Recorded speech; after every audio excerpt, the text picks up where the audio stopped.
Tele Sahel kenan ya soma gabatar da shirinsa na yau dinnan Litinin. Yau muna ranar 21 ga watan Oktoba na shekarar miladiya ta 2024 da ta yi daidai da ranar 18 ga watan Rabi'u Thani. A hali yanzu muna cikin daren talata 19 ga wannan wata, hijira tana da shekaru 1446. Masu kallon da sauraron mu assalamu alaikum wa rahmatullahi wa barakatuhu, barkamu da warhaka. Barkamu kuma da sake saduwa da ku a wannan hili namu na labaran yau dinnan Litinin. Musoma da sanar da ku cewa ministan da ke kula da sha'anin cikin gida Brigadier Janar Mohamed Tumba ya aika wata tawaga zuwa sassa daban-daban na kasar nan domin ganawa da wato ma'aikata da ke karkashin jagorancinsa a ma'aikatu daban-daban saboda tattaunawa da su akan halin yanayin aikinsu da kuma irin matsalolin da suke cin karo da su wajen gudanar da aikin, tare da sanin kuma adadin ma'aikatan da ke da kwai a cikin wannan ofishi. Tawagar ta kasance a yankin jihar Agadez, inda abokan aikinmu suka samu yin hira da babban darikitan da ke kula da adadin ma'aikata da kuma halin aikinsu, ya kuma yi musu karin bayani kamar haka. Wannan tahiya da muna yi tahiya ne da mai girma minista na gida da kanshi ya aiko mu, yake mu zo mu shiga cikin kasa mu yi jaha-jaha, mu taro ma'aikata na minista na gida, mu ba su foro bisa kariyar kinsu. Bayan wannan mu kilga su, mu samu dimmansu, mu samu dama mu yi hauzu kamar da ana so kariyar kinsu. Bayan wannan sai a yi kirga a diba bisa material, motoci nawa akwai, kaya na minister akwai cikin wannan jaha-jaha. Don saboda shi ne director du patrimoine yana tare da mu. Minista da kan shi ne mai girma le general de brigade Mohamed Tumba, minista na gida, shi da kan shi ne yake mu zo mu ba su foro su samu su san da kariyakinsu, bariki yana kula da su samu karhi su sa cikin aiki da suna nan gayi a kasa a mutanen Niger, su samu su sa karhi yin wannan aikaci paske yake mutum kariyakin shi ana hauzo si mai yadda aka mata, mutum yana samu karhi, yana samu dama ya yi aiki yadda ana so. Wannan taron da mun fara shi da Maradi, mun yi Zandar, mun yi Difa, yau ga mu a Agadez. Bayan wannan nan Agadez za mu tawa insha Allah. Daga Agadez sai mu gangaro zuwa jihar da Magaram, inda gwamnan jihar da Magaram ya jagoranci wata sabga ta karban wani taimako na musamman kimanin miliyan 44 na tsabar kuɗi na sefa da kuma kayayyaki da dama, waɗanda 'yan asalin wato jihar da Magaram da ke nan babban birnin Yamai da kuma ƙasashen ƙetare suka tattara domin taimaka ma waɗanda matsalar ambaliyar ruwa ta rutsa da su. Kasum Muntari ya halarci bikin, ga kuma rahoton da ya haɗa mana.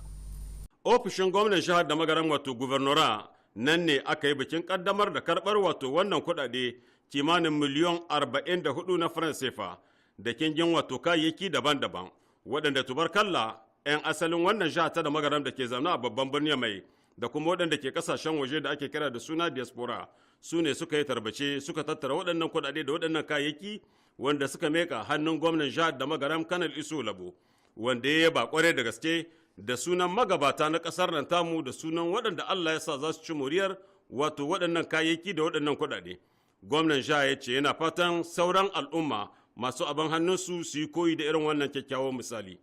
Lokacin da yake meka waɗannan wato kayayyaki, Malam Rabiu wato Dauda, ɗaya daga cikin waɗanda Allah ya ba husa'ara wato kawo waɗannan kayayyaki da wannan tarbacen kuɗaɗe, ya nuna jin daɗin shi da kuma farin cikin shi. Ya ce dole su kawo wannan taimako wajen 'yan uwansu waɗanda ruwa ya ma gyara a bana. Ga ma kaɗan daga cikin ɗaya daga cikin waɗanda suka kawo wannan agaji nan da Magaram, Malam wato Rufai Inci ke bayyanawa. Shi ruwa ni'ima ce, da ya zo kuma sai ya zo tahe da wa'ansu 'yan gyararraki, to wa'annan gyararrakin ya kai har wa'ansu sun rasa rayukansu, wa'ansu sun jikata, wa'ansu sun rasa mahallinsu. To wannan shine muka zo mu yi muku ta'aziyya na farko, na biyu mu yi muku jaje, na uku kuma da gudunmawa da muke tafi da ita alƙalilan ce ba da yawa ba ce, amma mun so dama da a san mun kula. Wannan kulawar ai ita ce gaba da komi. Kada a ce abu ya samu al'ummar mu ba ma nan, ba mu zo ba kuma ba mu aiko ba, ai bai yi ba. Amma da aka gira aka yi haka, wato ba mu gyara duka abannar da ta samu ba, amma dai mun kawo 'yar gudunmuwa wadda kuma za ku samu ka dan fuskanci wani abin kahin kuma a gaba watakila Allah zai kawo gyaran abin gaba daya. Mu sanar da ku a ƙarshe wannan sabga ta samu wato kasancewar dukkan magatakarda guda biyu na ofishin gwamnan jihar da magaram da kusoshin ma'aikata da mai martaba sarkin murya Alhaji Mutar Musa da kuma wakilai na jami'an tsaro, haka kuma da mambobin kwamitin jiha masu kula da zancen ambaliyar ruwan sama a nan da magaram. Dangance da wannan sha'ani na ambaliyar ruwa, 'yan Nijar waɗanda suke zamane a ƙasar Belgium can ƙasar Turai su ma sun yi nasu ƙoƙari inda suka tarbata kuɗaɗe waɗanda suka turo a nan gida Nijar domin tallafa ma waɗanda suka samu kansu cikin matsalar ambaliyar ruwa. Ɗaya daga cikin wato wakilan na 'yan Nijar da ke ƙasashen waje, hasali ma ƙasashen Turai, ta yi mana ƙarin bayani akan gurinsu na ganin cewa sun dafa ma majalisar ceton ƙasa da kuma 'yan Nijar a ta wannan hanya ta ba da ire-iren wannan taimako. Ni sunana Aisha Alkasim Jallo, Diti Joel. Ni mambarkin Nigerian da suke zama a ƙasar Belgium ne. To yau mun zo mun kawo bakin iyakar ƙoƙarinmu ma 'yan uwanmu wanda suka samu barishi da waɗanda suka samu ɓanna a lokacin da aka yi ruwa. Bakin ƙoƙarinmu da muka samu muka tattara ya tashi miliyan 2,500,000. To muna ma duk waɗanda suka samu rishi na rayuwa muna musu gaisuwa, waɗanda suka samu rashin lahiya muna fata Allah ubangiji ba su lahiya, waɗanda suka rasa ɗakunan su kuma muna fata Allah ubangiji sa karamin kokarin mu da waɗanda sauran 'yan uwa su kawo ya sa su samu matsugunni. Mu koma a jihar da magaram domin sanar da ku cewa a gundumar da magaram ta kaya, prefe na gundumar ya kaddamar da wani zagaye a cikin kwaminoni guda 6 da ke cikin wannan gunduma ta da magaram ta kaya. Makasudi kuwa shine kokarin tattaunawa da al'umma game da matsaloli na wato hadace-hadace tsakanin manoma da kuma makiyaya, sannan kuma wayar ma jama'a da kai akan muhimmancin zaman lafiya da kwanciyar hankali. A nan ma Kasum Muntari ya aiko mana da rahoto don jin karin bayani. Ma'anar wannan rangadi na mai girma wato prefe na departament ɗin da magaran ta kaya, kapitan Adam Bawa, shine ƙara tattaunawa da al'umma bisa kan irin ɗimbin goyon bayan da ya kamata a ci gaba da limkawa zuwa ga majalisar sojoji domin ceton ƙasar nan tamu wato CNSP. Sannan ya ƙara girgiza ma al'ummar karkara damtse game da irin wannan namijin ƙoƙari da suke dare da rana don ganin an samu ci gaba, an samu kwanciyar hankali, an samu zaman lahiya tsakankanin wato al'ummar ƙasar nan da kuma faɗin jamhuriyar Nijar gabaki ɗaya. Babu shakka wannan rangadi da zai kai shi cikin wato komin daban-daban kamar guda 6 wanda ke kumshe a cikin wato departament ɗin da magaram ta kaya, zai gudanar da su ne daban-daban kamar haka, kamar a komin rural ta da magaram ta kaya, da tamowa, da albarkaram, da gidimuni, da mazamni, sannan da kanyan wame. A ko'ina mai girma prefe kapitan wato Adambawa yakan tattaunawa kai tsaye da al'umma bisa kan waɗannan abubuwa da muka zana can sama, musamman ma abin da ya jibinci zancen kwanciyar hankali da kuma abin da ya shafi kauda duk wani rikici tsakankanin manoma da kuma makiyaya, da yaƙi da wutar daji, da kuma wannan gagaramin tsari na magabatan ƙasar nan tamu don raya Nijar sabuwa cikin jimiri da kuma samun cikakken 'yanci da ake kira da suna Program Peres, wato Program de Resilience pour la Sauvegarde de la Patrie a turance. A cikin hudubar da ya yi albarkacin wato wannan gagaraman taro da ya jagoranta a Communal Rural ta da magaram ta kaya, Prefe Adam Bawa ya nuna jin daɗin shi da kuma farin cikin shi baki ɗaya game da irin goyon bayan da al'umma ke kawo ma magabatan ƙasar nan, musamman shugaban ƙasa Janar da Brigade Abdurrahman Chani da kuma Firaministan ƙasar mu Ali Muhammad Lamin Zain. Ya yi godiya kwarai ga Allah maɗaukakin sarki da ya bamu damuna mai albarka a bana. Ya yi fatan a yi tattalinta, a saboda haka ya taɓo maganganu da dama kamar irin ɗimbin ƙoƙarin da gwamnati ke yi yanzu haka domin sayan cimaka da daraja, kamar karya kuɗin wato farashin man fetur da aka yi, da kuma ragi da aka samu kwarai a bisa kan kiwon lafiyar al'umma, da kuma nan da 'yan kwanaki ragi da aka samu mai inganci bisa kan zancen kuɗin siminti. Mai girma prefe na departament inda magaram ta kaya ya ce gwamnati sai a girgiza mata damtse game da ɗimbin ƙoƙarin da ta yi a bana na kauda duk wannan matsala ta ambaliyar ruwan sama da aka fuskanta a cikin wato wannan yanki na da magaram ta kaya. Tubarkalla an kawo ma jama'a ɗauki fiye da yadda ake zato. Bayan haka ya jayo hankalin jama'a wannan cimaka da Allah hore mana yana da kyau mu yi taka tsantsan don kauda duk waɗansu rigingimu tsakankanin wato manoma da kuma makiyaya. Wannan zai ba mu damar zaman lafiya da kuma kwanciyar hankali mai ɗorewa cikin kokowar da muke don samun cikakken 'yanci a ko'ina cikin faɗin ƙasar nan tamu. Daga bisani dukkan wato wakilai da ke dawo ma prefe baya su ma sun ɗauki magana domin tuho albarkacin bakinsu bisa kan waɗannan zantuttuka masu muhimmanci. Daga ciki akwai wato wakiltaccen hukuma ina ne ade na wato komin ralta da magaramta kaya, sannan da chef de canton sarakunan gargajiya daban-daban waɗanda ke cikin wannan tawaga. Akwai kuma babu shakka wato kusoshin ma'aikata da wakilai na huskar kuho waɗanda ke kula da kauda duk wani rikici tsakankanin manoma da kuma makiyaya, da wakilai na huskar addinin musulunci da kuma wakilai na ƙungiyar horar hula, waɗanda dukkansu sun yaba kwarai da gaske game da wannan husa'a ta prefe, sun kuma kawo godiya ga irin ɗimbin ƙoƙarin da magabata ke yi don ƙara kyautata rayuwar al'umma birnin da karkara a kaf cikin faɗin jamhuriyar Nijar. A jihar Maradi, prefe na gundumar Mada Rumfa shine ya jagoranci wani taro wanda ya mai da hankali akan tattauna matsalar rikicin da yake faruwa tsakanin manoma da makiyaya da zaran an kakace amfanin noma. Prefen ya ce yana da kyau a daidai wannan lokaci a zamna a tattauna da juna, wato a canza yawu saboda a guje ma ire-iren matsalolin da duk za su iya afkuwa ta wannan hanya. Ga dai ƙarin bayanin da Usaini na Bako ya aiko mana a cikin wannan rahoto.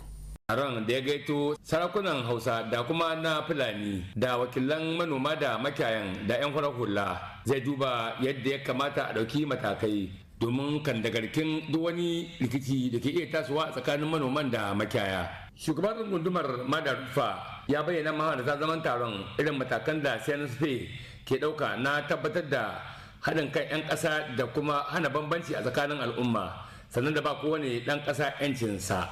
Yanzu kun san an fara yanke abinci, kun ba kare ba, kun ba saci gonaki ba, kuma na gani dabbobi sun har zuwa, kenan an ce rigakafi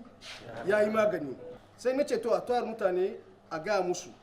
mu yi magana tsakaninmu, mu yi magana kuma ku yi magana, kowa ya gai abin da zai hana a yi bannan gonaki.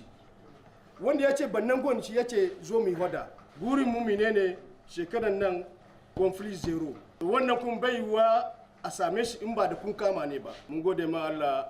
damuna yayi abinci wannan in an hidda abin da za a ci wanda za a kai kasuwa mun ka ce kada ba commerçant. Mun san da ana kawo kudi a baku shine ana ce a ci ba daji. Gwamnati ya ce zai saye kowane komin yana da komiti masu zuwa yi saye. Yanda ana sai da su kasuwa haka ne gwamnati zai saye shi wata 3-4 sai mu kwara mai da muku shi a sai da muku buhu jika 13. Wannan zaman taro yana nuna yadda wannan hukumomi na CNSP ke sa ido ga duk wani al'amarin da ya shahi zaman jama'a ta kuma kan dagarkin duk wani abin da ke iya zama karfen kafa a rayuwar al'umma, abin da ke nuna cewa shugabancin nasu na diba dukkan makomar al'umma a wannan ƙasa tamu ta Nijar, sannan da ɗaukar matakai cikin gaggawa ba tare da an samu waɗansu abubuwa masu ɓata zaman jama'a ba. Mu dawo a nan babban birnin Yamai domin sanar da kucewa a ranar jiya ne kungiyoyin ɗiya mata musulmi suka yi wani babban taro domin karatun alkur'ani da kuma addu'o'i da dama saboda Allah maɗaukakin sarki ya zamanar da ƙasar mu Nijar cikin ƙoshin lahiya da kuma zaman lafiya da kwanciyar hankali da wadata. Waɗannan matan sun yi hakan ne domin kawo tasu gudunmuwa a cikin ƙoƙarin da ake yi na tabbatar da cikakken 'yanci ga ƙasar mu da kuma tabbatar mata da cikakken tsaro. Ga dai ƙarin bayanin da ɗaya daga cikin jagororin waɗannan ɗiya matan ta yi mana. Muna matuƙar gode ma Allah subhanahu wa ta'ala mai kowa mai komi mai yin al'amuransa yadda ya ga dama kuma a lokacin da ya ga dama, wanda ya sake kaddara mu wannan wurin ba don komi ba don tunatar da juna faɗar Allah da kuma faɗar manzo sallallahu alaihi wasallam. Sanin kowa ne